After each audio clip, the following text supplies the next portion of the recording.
শনিবার রাতে হাঙ্গেরির বুদাপেস্টে UEFA champions লিগের ফাইনালে আর্সেনালকে টাইব্রেকারে হারিয়ে শিরোপা ধরে রাখে পিএসজি। ক্লাবের এই টানা দ্বিতীয় জয়কে স্মরণীয় করে রাখতে ফ্রান্সের প্রতীক আইফেল টাওয়ারকে সাজানো হয় পিএসজির নীল লাল সাদা রঙের থিমে। টাওয়ারের গায়ে ভেসে ওঠে প্যারিস চ্যাম্পিয়ন।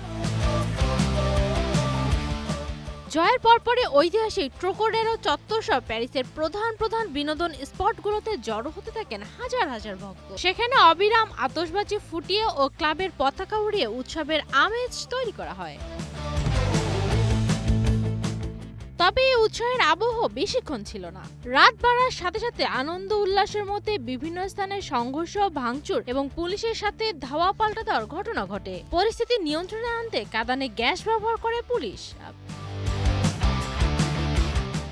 এদিন পিএসজির ঘরের মাঠ পার্ক দে প্রিন্সেস স্টেডিয়ামে বিশালাকার জায়ান্ট স্ক্রিনে খেলা দেখেন প্রায় 40,000 দর্শক। স্টেডিয়ামের আশেপাশেও ছোটখাটো সংঘর্ষের ঘটনা ঘটে। প্যারিস পুলিশ জানিয়েছে শনিবার স্থানীয় সময় রাত 11টার মধ্যে শহরের বিভিন্ন প্রান্ত থেকে সহিংসতায় জড়িত থাকার অভিযোগে 130 জনেরও বেশি উগ্র সমর্থককে গ্রেফতার করা হয়েছে।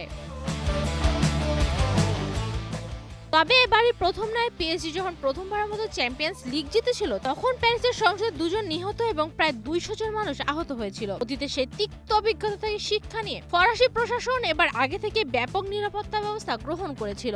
আইন শৃঙ্খলা বজায় রাখতে পুরো রাজধানী জুড়ে 22,000 পুলিশ মোতায়েন করা হয়।